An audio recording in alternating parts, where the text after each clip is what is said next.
Live from the mist-enshrouded mountaintop fortress that is X and Y Communications headquarters, you're listening to the world-famous Mountaintop Podcast. And now, here's your host, Scott McKay.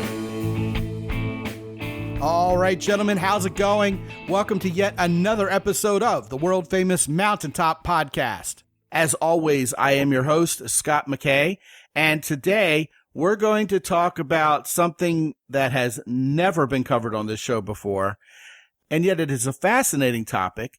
And as typically is the case when we have fascinating topics that have never been covered before, it all comes down to having the right guest to talk about that topic with. My returning guest today is Derek Loudermilk, and we're going to talk about how to be a lucky man. But before we do that, I want to remind you that you can catch me on social media at Scott McKay on Twitter, which is now called X, of course, on True Social, on YouTube, and on TikTok. And I'm at Real Scott McKay on both Threads and Instagram.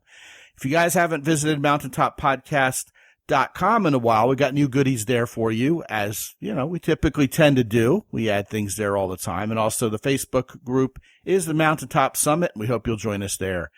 Derek lives typically in St. Louis, but you never know where he and his family are going to be. They just bought land in Guatemala and are headed down there to check it out. And I indeed welcome Derek Loudermilk back to the show. Derek, good to hear your voice again, man. Hey, Scott. Good to catch up with you again as well. Yeah, man. You know, I was absolutely dead serious when I commented to you before we hit record on this program that you're one of those guys I know that every time I talk to you, you have been thinking and practicing things that put you way above, you know, where most of humanity is thinking. And every time I talk to you, you've advanced that cause even more than you did last time, just when I thought you were, you know, in outer space somewhere in terms of your thinking and even your practice compared to other people. And so, you know, we're talking about how the pyramids are being formed, and, you know, you can bring back memories from that and all kinds of metaphysical things that are real eyebrow raisers. But practically speaking, you know, these guys want to get better with women, and they want to improve their relationships with women, of course, and be a better man. And I really found myself immediately fascinated by your suggestion of the topic, how to be a lucky man.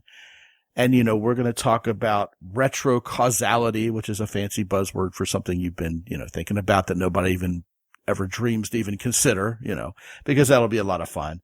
But, you know, Derek, kind of to kick things off here, luck is a term to us that kind of implies something accidental, doesn't it? And you're talking about putting causation and intentionality behind it. So, man, riff away. Tell us your thoughts on being a lucky man, and let's take it from there. Yeah, so I've been thinking about miracles and how they occur and how to sort of have a system to repeatably create miracles for the last couple of years. So when you think about miracles, it's really just like an optimal outcome that maybe you wouldn't have expected given your circumstances. Well, I think of miracles as something that's wrought by God. Well, let's presume that God's running it all. And all right, fair enough. When you are experiencing a lot of miracles, let's assume you're getting in the way less. And so the natural flow of things is the miraculous. And in our earthly experience, you can have this sort of linear progression. Like people think of like, oh, I'm going to progress through my career by working my way up the ladder, or I'm going to slowly learn a skill and get better. And then I'll pay my dues and then I'll reap the rewards. But miracles happen in a non-linear quantum way. And when I say quantum, I mean going from one state to another sort of instantly. So you're here and then you're there. There's no linear progression. You don't have to wait for time or skill to pass. You just simply, an opportunity just shows up, the exact right opportunity that you're looking for, or the exact right idea, or the exact right circumstances, or whatever it may be. Or the exact right woman, maybe? Or the exact right woman. Or relationship?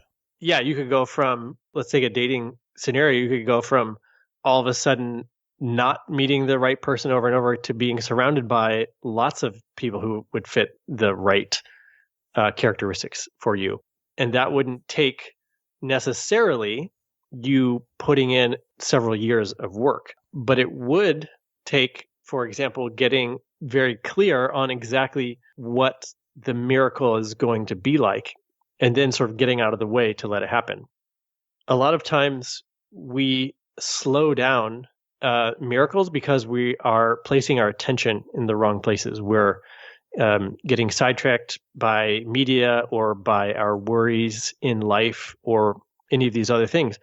And that causes, wherever we place our attention, that causes energy to flow in that direction. So essentially, you're just slowing down having miracles happen in your life when you're giving away your attention and therefore your personal power to inconsequential things. Why do you think it is that 99.9% of the human population, at least in the Western world, has a total blind spot with regard to what you're talking about? Or do you disagree with me? You think more of us are in tune with this?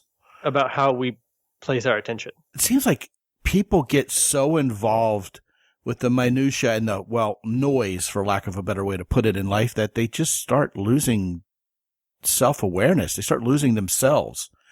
And what you're talking about sounds a lot like becoming more in tune with yourself, the world around you, and, the circumstances don't have to be what you are told they're supposed to be if you just think and get out of the box a little. Am I onto something there? Yeah, you said a couple of key words, becoming more of yourself and circumstances. Now, we just had this election, which is a great example because a lot of people felt one of two ways. They either felt happy and it made them feel better about themselves because they were on the winning side, or they felt sad because their side didn't win. And if you noticed yourself feeling either of those, that means you have tied your inner experience in with outer circumstances. And so you're placing energy in the outside world. And that means, the outside world circumstances are going to dictate the flow of your life. So you really want to be able to flip that around either way so that you are creating the circumstances rather than the circumstances creating you. And when you learn to be yourself and you're not giving away your power, then naturally things will just start to happen perfectly for you. Perfectly is a strong word, Derek. Perfectly is a strong word. And you might not understand the full perspective, right? If you think about God, understanding the complete perspective, things could unfold in a way that you don't really like while it's happening. But in retrospect, you can see that the chain of events led you to the perfect next step in your life unfolding, right? So when you look back and connect the dots, this is what Steve Jobs was talking about. You see how basically everything is a miracle unfolding to teach you the lessons at the right time, to give you the experience that you need for the next step, all of these things. So it really is unfolding perfectly and miraculously. So part of experiencing luck and miracles is to have the perspective that even when you're in a stressful situation and that's really challenging you, to realize that that is actually part of the miracle unfolding and to live as if you're in a miracle unfolding. So it's a mindset for sure. You have to kind of switch how you think about life in general, don't you? Yeah, absolutely. And this also comes with getting some distance between being in the experience and seeing the experience from a higher perspective. So in my world, when we study metaphysics, the universe or God is a fractal in nature. So like each part of the universe is holographic. The whole universe is in each smaller aspect of the universe. And so there's above you, there's your higher self. And so you can sort of toggle back and forth between the perspective of you as an earth human and then the perspective of your higher self, which is orchestrating your life and circumstances so that, again, the miracle unfolds just as it's, intended to. Sounds exhausting to keep track of. I think that's probably in part what explains why so many of us are so stuck in the here and now. It just seems like a lot of work. And we wouldn't even know what the payoff would be until we're, well, kind of where you are and we understand how all this stuff works. You know what I mean? Well, what's really exhausting is feeling like you are in the middle of a storm, like you're a leaf on the wind getting buffeted, or just something floating on a stormy sea, right? That's how, if you live your life by external circumstances, then everything is just happening to you. That's a pretty strong comeback, I have to admit. This hamster wheel thing does suck, and it is pretty exhausting sometimes. Yes, for sure. Continue. Well, so I have a fun little practice that maybe I'll share about, which can help you get into a lucky way of living. And it also, this gets you out of linearity. So in order to get extraordinary outcomes, you have to sort of allow them from a place where anything is possible, right? This realm where you're working from infinite possibility.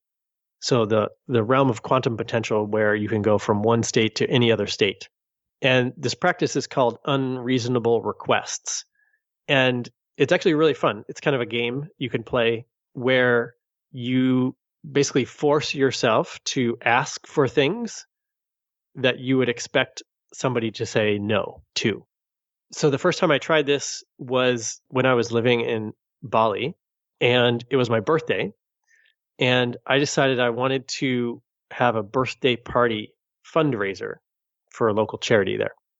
And it turns out there's a monthly mansion party. It's like this big pool party with DJs. They rent a mansion in different parts of the island. This happens sort of every month. And I asked the organizers, I asked them if they would make it a birthday fundraiser for me. And to my surprise, they said, yes, we'll do it. And what happened was actually ended up being a win-win-win situation for everyone, because they agreed to give half of their profits to charity. Now, a normal business wouldn't just necessarily agree to give half their profits.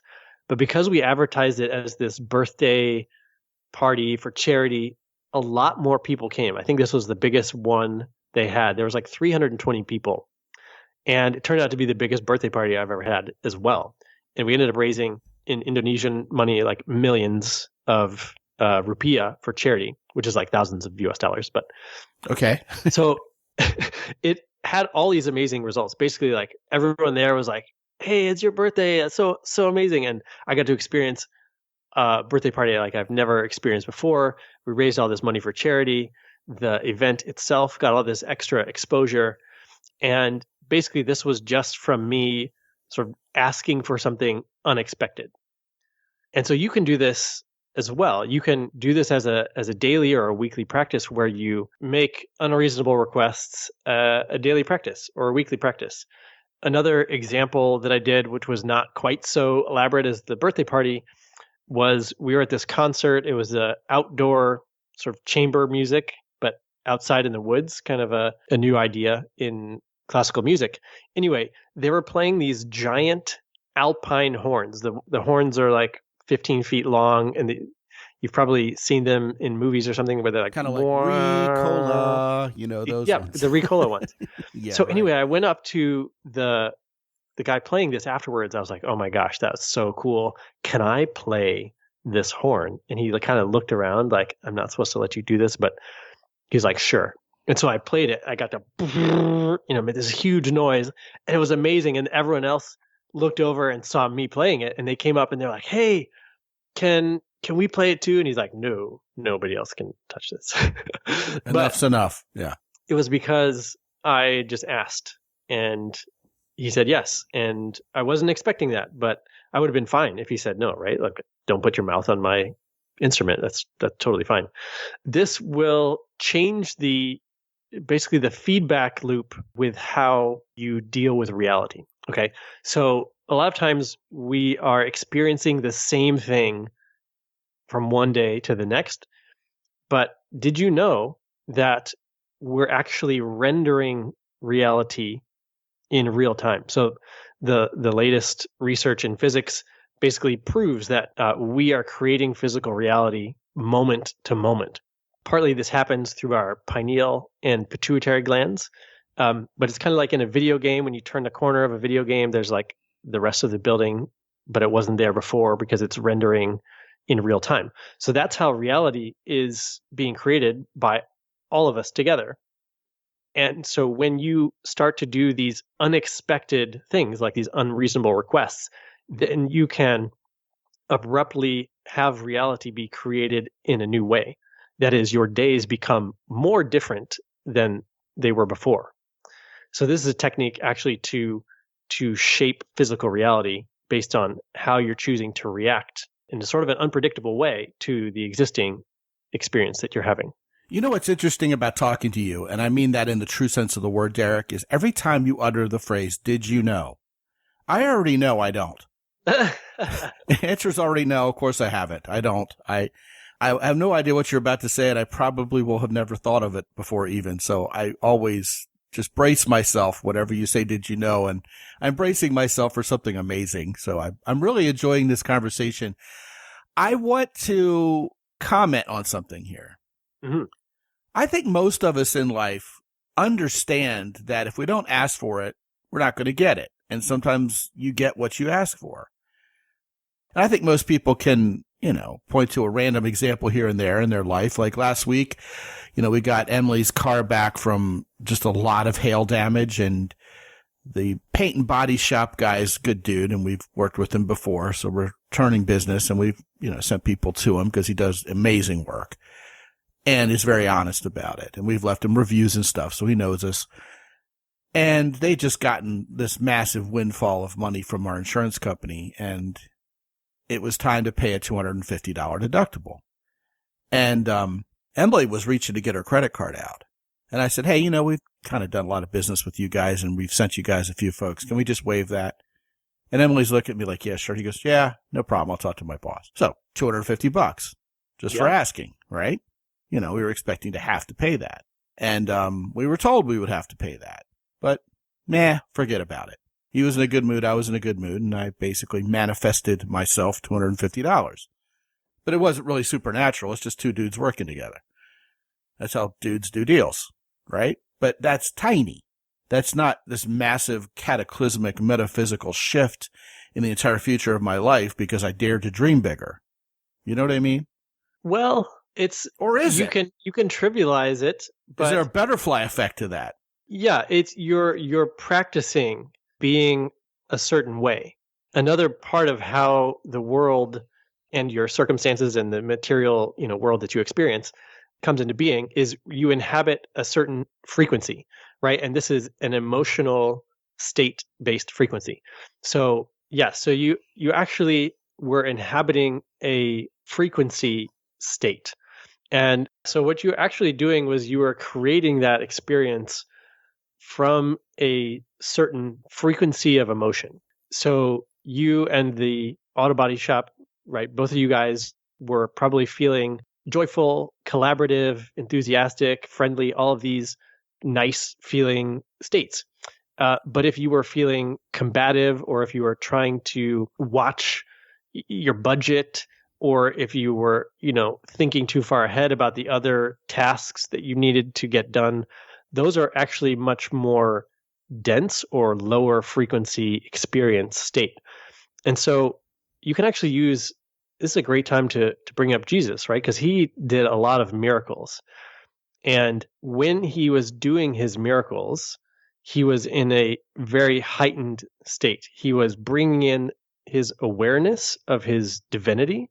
So he was working from his heart. He was working from a place of unconditional love, essentially, a very high frequency, which aligns the outcomes of the miracles he's creating with the sort of overall will of God or the universe, right? So he was aligning what he wanted to happen on earth with the divine will and allowing him to sort of just like bring these miracles forth. The other thing he was doing, he was using verbal commands. A lot of times he would say, now you are healed.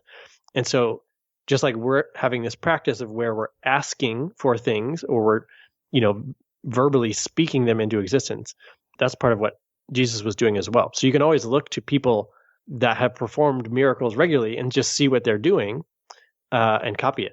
Now, not to be missed here, you're, in my opinion, successfully reconciling this with Judeo-Christian belief system. Well, I don't know the full extent of Judeo-Christian belief system, but what you're talking about can peacefully coexist with being a Christian. You can believe all this stuff and still be a Christian. This isn't some kind of heretical thought process you're undertaking. Right. Yeah, because Jesus was a real dude, and he had to abide by the same laws of physics that we do, presumably, but he had also access to much more awareness of who he was. Now, let's say you remember as much of your divinity as Jesus did, you could probably do most of the same things. And he also said, you'll do more than me, or something like that. I remember a quote that's like, you will learn to do more things than I can do. That is true. That's scriptural. Learning and remembering. Okay, so I'm going to go all Looney Tunes on you just because I want to bring this back down to a pop cultural perspective, even if just for a brief moment, as much fun as we're having. There are folks out there in Kentucky or whatever. It's always hillbillies, you know. And I say this lovingly because my wife's half hillbilly. Hell, the new vice president is all hillbilly, right? So you could call that diversity. He's a DEI hire, man. He's a hillbilly. Anyway, what I'm saying is they have these churches out there, these spirit-filled churches where they handle rattlesnakes and drink strychnine because the Bible told them they could. And people have gone and covered these people. And yeah, they're holding rattlesnakes with real fangs and real venom. And guys are drinking strychnine. And I mean, it can't taste good. I mean, but you know, whatever floats their boat. And they lab test it and it's poisonous. They're supposed to be dead. And of course, anybody coming at this from a particularly secular view will go, well, this is ridiculous. Something has to explain this. It was some kind of magic trick. You know, if David Blaine can do it, they could do it kind of thing. But everybody who's coming at it from a spiritual perspective, who's a believer, would say, well, the Bible talked about this, and these folks are simply fulfilling this prophecy, and they're the ones called upon by God to be able to pull it off. There, I would imagine you would have a different explanation, but it goes on, and a lot of these things happen in life that nobody can explain. And indeed, to get back to our point, some people, Derek, seem like they're a whole lot luckier than other people. And what you're saying is if you're creating your own luck, then there's more intention, there's more direction, there's more even knowledge and ability associated with these people coming off so lucky than most of us rank and file bastards out here could ever understand until we join in and figure it out for ourselves, right? Yeah, if you work from a premise that anything is possible, then a lot more luck can happen. The hard part is if your rational mind gets in the way and is like, actually, that's not possible. Well, who are you to put any restrictions on the universe, right? And in order to stop putting restrictions, you just have to be willing to let your beliefs go. You have to be willing to let your past go, the story you tell yourself about yourself. You have to hold it very lightly and be willing to let it go at a moment's notice if it's slowing you down. Yeah, you have to be willing to let your personal history go, your past go, the stories you tell yourself about yourself. Now, a lot of people think, I'm going to let the things that I don't like about my past, I'm going to release those. But the hard part and the more powerful part is releasing stories about yourself that are beneficial. Like, oh, I'm a really clever person, or I win at games, or I can talk myself out of tricky situations, or whatever it is. Like, I'm good at math, etc. For what it's worth, I was tracking with every one of those comparisons until you mentioned being good at math. That one I can't relate to. Whatever it is that you have this belief you've acquired about yourself, this story that you tell yourself that makes you feel like a good person, right? When you let those go, it doesn't mean that you lose the innate aspects of yourself, the things that you're actually good at. It just means you're willing to let go any of the narratives about who you are and what's possible for you. So that's a practice that I do, is sometimes physically, right? I'll take something that means something to me. Like today, I just threw away my college ID that I had been holding on to for 20 years. And I liked it because it reminded me of what it was like to be a freshman in college for the first time. But I threw it away because I realized that's a story, and that little ID card was tying me to some story about myself. Now, that story still exists, right? I still had those experiences, and I was still that person who went through those things. But just clearing out my history allows me to create from a sort of a much more open place about who I can be, if that makes sense. Well, I think it does make sense, but I would like for you to elaborate a little bit more on whatever need there would be to somehow clear out these nostalgic feelings and perhaps the totems of that nostalgia that we have laying around in our lives. Because, I mean, I think sometimes the reminders that they give us or what they represent can be quite meaningful. I mean, my life right now is somewhat immersed in the sport of BMX racing, and up on my wall to my left in my office is the very moto sheet from 1983 when I turned expert, and I have both membership cards, the novice one and when they sent me the new one that said expert on it. And it has all the names of the kids I beat that day, and it's handwritten and it's old school. And I love it. I don't think I'd feel good about just tossing it in the trash can one day and forgetting about it because somehow it's tying me down. In other words, Derek, I don't understand how it's holding me back. So why get rid of it? Well, or have I begged the question? I mean, no one's telling me to get rid of it. You're just making a point, which is actually, in fact, removed from the mere pragmatism of throw that thing out. Are you making a larger, more metaphysical point? Of course you are, but tell me what it is. Well, it's just about mastering your control over reality, right? I talked before about your 3D self and your higher self, right? The perspective of you, right? Your soul or your spirit that's not in your body, but it's the awareness that exists, right? And so you have this lifetime, this 3D lifetime, which has these stories in it, like your BMX story or my college freshman story. But when you place too much of yourself and your attention within those stories, you're bound by those stories. And what we're talking about here is quantum leaps, creating miracles and things like that. So you want to be able to recreate, right, your physical 3D reality, and that includes your story. And so the less things that you have tying you to any particular set of circumstances, the easier it will be to create something totally brand new. So, for example, this framed moto sheet on my wall represents to me that even though I was told I should be a brainiac and not be an athlete in high school, suddenly I've achieved to the point where I am quite literally a card-holding expert at an athletic skill, which caused me to view myself for the rest of my life as more of an athlete than simply an egghead. It changed my life. But what you're saying is, my entire life, I may have unnecessarily tethered my athletic ability to that moment of becoming an expert at BMX, which may have caused me to unnecessarily gravitate to, for example, becoming a BMXer once again as an adult, as opposed to maybe doing something else that would have been bigger and more different and perhaps more fulfilling because my thought process was still too small because I was still tethered to that. Is that what you're getting at?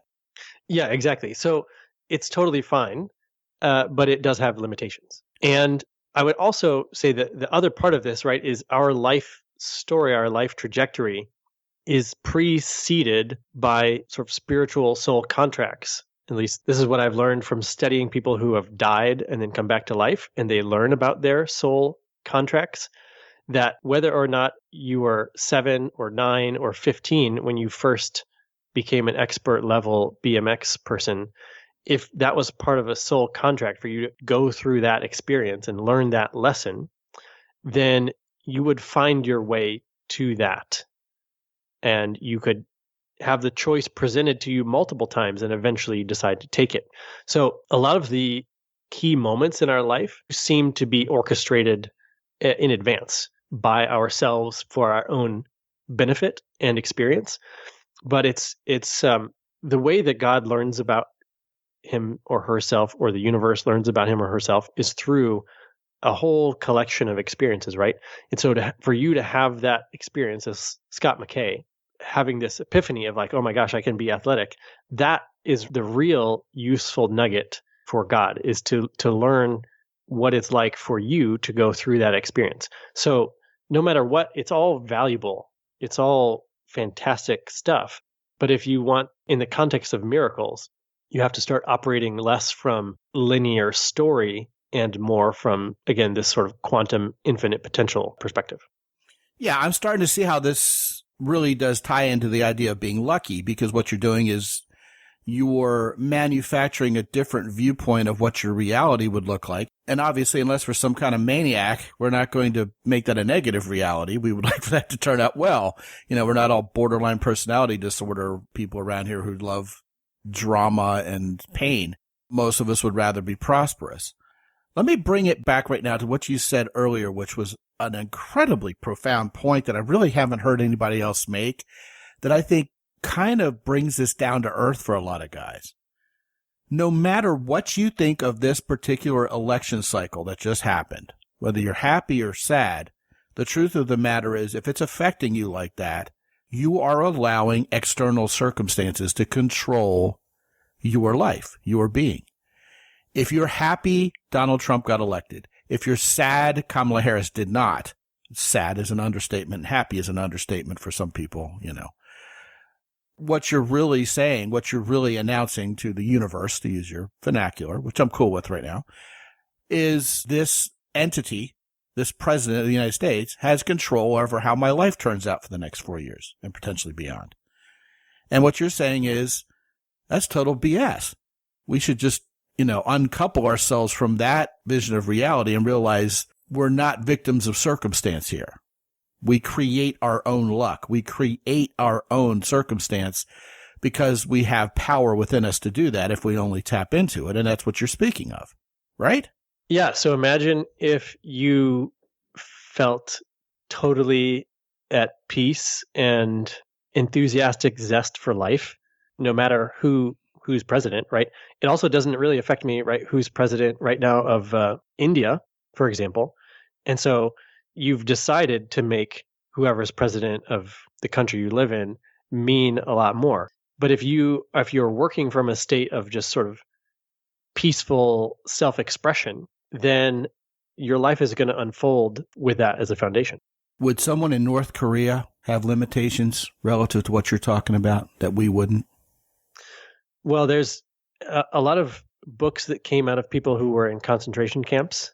Man's Search for Meaning is one that came to mind. Viktor Frankl, yeah. Viktor Frankl, right? And he was saying that part of the reason he survived was because of where he placed his attention. He had something that he was living for. He was living for his family and the work that he wanted to do once he got out of the concentration camps. And that allowed him to have a certain amount of peace about his circumstances. And it had also somewhere for him to focus his attention less on the evil and more on like what he personally needed to do for himself moment to moment. And so that's just another example of, right, directing your attention changes how you experience your circumstances. That's an amazing answer. And you so glibly presented it. You didn't even have to think about it. There was no edit there. I'm reminded of the movie, once again, Life is Beautiful, a Roberto Benigni movie from about 20 years ago. And of course, Italian actor, subtitled film, still wins Best Picture Oscar because it's brilliant. It's one of my top 10 favorite movies, even still. And in it, he is a Jewish father, and he and his son are sent to a concentration camp in Nazi Germany. And the story is all about how he helps his son survive that concentration camp experience in many ways by doing exactly what you speak of. And of course, there's some whimsy in the movie relative to the situation. It's hard to juxtapose the words whimsy and Nazi in the same conversation, but that's perhaps the genius of this particular movie, as it does so successfully. But that's a must watch for anybody who's even dabbling in what you're talking about. Because to the extent any of what Roberto Benigni's character and his son pull off in that movie is possible, it's amazing. And indeed, the movie is largely inspiring. Of course, every Nazi movie has uncomfortable and downright sad moments.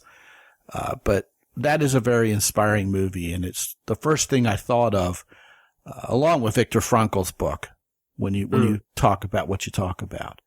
So give me some practical steps that these guys can do to become more lucky. I mean, all of the wonderful, fascinating, erudite, intellectual, and expansive topics that you talk about are always fascinating and wonderful. But I think oftentimes we're left, Eric, with the concept of, all right, what do I do? What's step one? What's the baby step here? Okay, this is going to be way easier than you probably want it to be. Think of it like a restaurant. You put your order in, and then you wait for the food to come out. You don't go back checking on the cook like, hey, how's it coming? Is it going to be ready in 15 minutes or 16 minutes? Or you basically let them take care of it, right? Yeah, well, you've never waited tables on the East Coast. Yeah.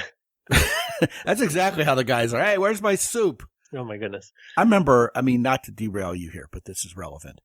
I remember when I was waiting tables in college, guys would send their sons into the kitchen, like their 10-year-old kid. And just stand there, like the little Hitler boy in Boys from Brazil, like this little obnoxious kid going, hey, where's our soup? You know what I mean? It's like, and that happened more times than I can count on one hand. So, hey, Junior, go in there and get the chefs to get the meal out here. Get a move on, But here's the thing. The soup doesn't get cooked faster if you're asking. No, it doesn't.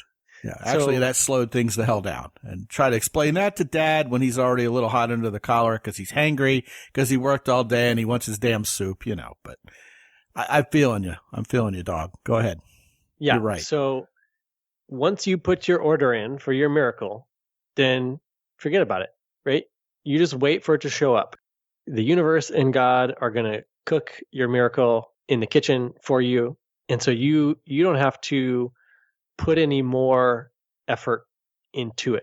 You don't have to try to get things prepared to build the room that the miracles are going to arrive in, all these things. You can just put your order in and wait. And if it takes a short amount of time or a long amount of time, that's not necessarily up to you. So you got to release control to a large degree of what it's going to turn out and look like.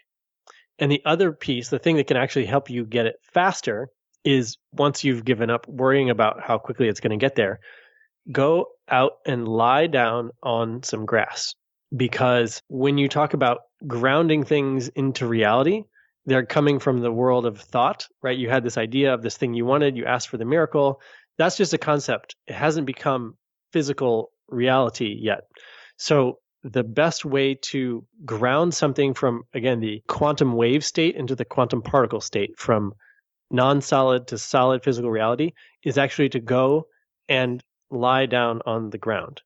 There's certain aspects of the planet itself that help you become more grounded lying on the ground. It's all connected. It's the same word for a reason, but being very close to the earth and slowing yourself down while you're lying on you can look at the clouds or whatever you want while you're lying on the ground. That's actually going to help miracles get there faster. Actually, there's objective science behind being grounded. We walk out in the field barefoot. It affects us very positively as humans in many ways. And perhaps one of the ways society has been wounded in our perception of post-modernity is that we wear shoes and we walk on concrete all day. There's study after study about this. It's actually very real. I admire the elegant simplicity. At least you started out very elegantly and simplistically, talking about placing your order and forgetting about it till it shows up. But what if I have cancer and I want that cancer healed? It's going to be a little bit more difficult to be that patient, isn't it? Well, remember, you're rendering reality moment to moment, billions of times per second. Your body itself is being created billions of times per second.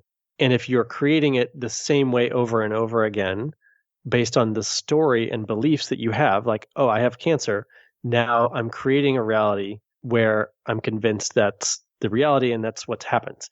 But there's countless times when people's cancers have just poof been eliminated. You'll find this a lot. Actually, my ex was a Christian Scientist, and in Christian Science, I think you might call it the divine blueprint. They sort of tune into the divine blueprint, and the body immediately is healed and reverted back to its sort of purest form. So it's not like the tumor slowly shrinks and then goes away. It's like 1 second there's a tumor, the next second there is no tumor because the body is back to a state of perfection. And it's really just sort of a distorted set of beliefs that allows any disease, actually, doesn't have to be cancer, to be manifested in your physical reality experience. So if you're tied to the story that that's how your body is right now, that you're sick, then it will continue to perpetuate. And it may be changed slowly through treatments, but those treatments are actually, maybe they're affecting the biochemistry, but they're more affecting how you create reality from moment to moment. That's very fascinating because even in the simple life I live, I see examples all the time of both sides of that coin. For example, I know people who identify very heavily with being type 1 diabetic or having multiple sclerosis, and they have a way of bringing it up all the time. Well, because of my diabetes, I'm like this, or since I'm an MS patient, this is affecting my reality. And they tie that illness very closely to their personal identity, even in their outward facing life. And I also know parents who have been told their kids are on the autism spectrum, and they wear it like a badge of honor. You know, Junior is on the spectrum, of course, so we can only expect this. I'm looking at a pretty normal kid, and I don't want to be judgmental, and I don't want to let my Dunning-Kruger show or anything like that because I don't know what I'm talking about. But, I could have interacted with this kid, say, on the BMX track for the next 6 months and not have said to myself ever, this kid's autistic. But they keep repeating this kid's autistic. They keep repeating this kid's on the spectrum. There was a travel show years ago where this couple was taking their 2 boys around the world, and they kept talking about how because our kids are on the spectrum, and Emily and I were looking at the show, looking at 2 normal boys running around. The kids are interacting, they're showing emotion. I guess so, if you say so, but it just seemed like the parents were a little too proud of autism. And I see that a lot where people will wear this on their sleeves, this illness or this diagnosis. And meanwhile, I have seen more than my fair share of other people start getting symptoms and go, oh, hell no. And next thing you know, it was just a little scare. We're good. And I've started to adopt that as I get a little older and get more symptoms. Sometimes some scary things will show up, Derek, and I say, oh, hell no to it. And they go away. The symptoms stop. I'm not going to go into a lot of detail, but I have, over the past 10 years, like most people who are getting into their 50s, have had stuff happen and said to myself, I need to go to a doctor. This is pretty ugly. And then, on the other hand, I say, when I don't worry about this, when I don't think about it so much and I banish it from my imagination, the symptoms aren't there. It goes away. And people could say, well, that's a psychosomatic thing. You're, worrying about it. Therefore, your body responds. But, all of this, no matter how simplistic or practical as opposed to metaphysical you want to make all this out to be, what doesn't change is the truth of what you're talking about. And here's my explanation for it. And I'd love for you to comment on this. I think when you are very early on in something that may be worrisome or something that might not turn out well, like, you're starting to get a little rift, apart from medical diagnoses and the like, you're starting to not get along with your boss, or you and your girlfriend are starting to be a little distant from each other. It's a lot easier to believe, oh, I must just be seeing things. Let's manifest something different. Let's think about this a different way. Let's create our own luck by just saying no to this. Indeed, it's a lot easier to believe in that miracle when the miracle would be to change something relatively small before this thing grows into a mountain of hurt and pain in and of itself, and suddenly you have to forklift a cancer diagnosis or divorce papers or something like that. In other words, if you catch it early, the miracle is, for lack of a better word, easier to believe in. Yeah, that's a great point. Yeah. So I'm onto something there. And when you were telling the story about the people repeating, oh, this kid is autistic or on the spectrum or whatever, that's programming. Repeated things go into people's subconscious, and their lives are created from their subconscious. And so, again, because we're using this analogy of rendering 3D reality like a program, you might as well program yourself in a beneficial way. So manage the inputs, right, about what you tell yourself about who you are, so that the inputs are only beneficial to you. Yeah, that's amazing. That's amazing. I've loved this conversation. And Derek, you never disappoint. You always show up and you talk about things that blow our minds. And then hopefully we get to the point where we bring it back down to ground level and it's really practical for these guys, no matter where their thought process is and all of that. But I'm always left wondering how we miss all this stuff because our imaginations aren't big enough and our curiosity level is not evolved enough. And I'm one of the most curious people I've ever met. And frankly, Derek, you blow me away, which is one of the things I love about you. You're like the most curious mofo I've ever met in my entire life. And look where it gets you. You know what I mean? And I think it's great. And I hope and trust that these guys listening to this have been inspired today. I'm going to send these guys to mountaintoppodcast.com/Derek. And what are they going to find when they get there this time, man? Yeah, so you'll actually find some really fascinating workshops that I've done over the last year or two, including one on miracle hacking and timeline jumping, which we didn't talk about as much, but if you've heard about the Mandela effect and how to take advantage of that. So that's a workshop. There's also workshops where I teach people how to look forwards in time into their future to sort of gain insight about the trajectory of their life. So, yep, those are all on my website. Fantastic stuff. And Derek, I love having you on. You know, we ought to do this more often because it seems like you join us on the show like once every year and a half or two. And I think there's so much to talk about with you. We should do it more often. But thanks again for being on the show, man. Let's do it again soon. Yeah, thanks, Scott. Good to talk to you again. Yeah, absolutely.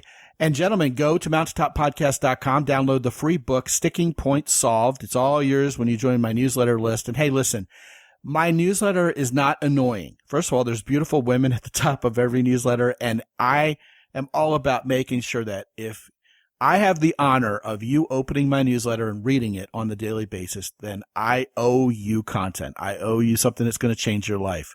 So get that book, get on my newsletter list, and I think you'll like what you see. I think you'll like what you'll read in both the book and in the newsletter, and I can't wait for you to get on board. Please visit our sponsors, Jocko Willink's company Origin in Maine, the Keyport and Hero Soap. And when you partake of any of the products from our fine sponsors, please use the coupon code MOUNTAIN10 to get an extra 10% off at purchase.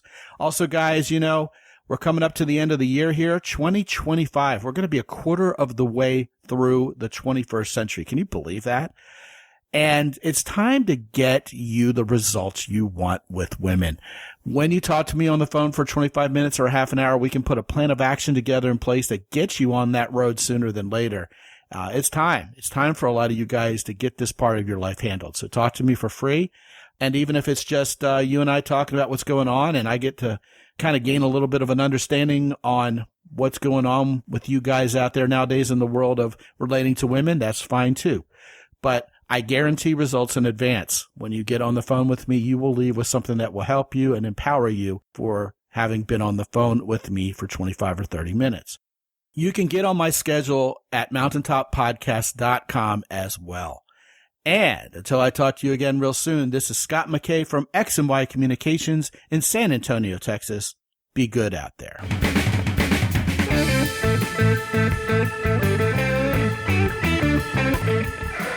The Mountaintop Podcast is produced by X&Y Communications. All rights reserved worldwide. Be sure to visit www.mountaintoppodcast.com for show notes. And while you're there, sign up for the free X&Y Communications newsletter for men. This is Ed Roy Odom speaking for the Mountaintop Podcast.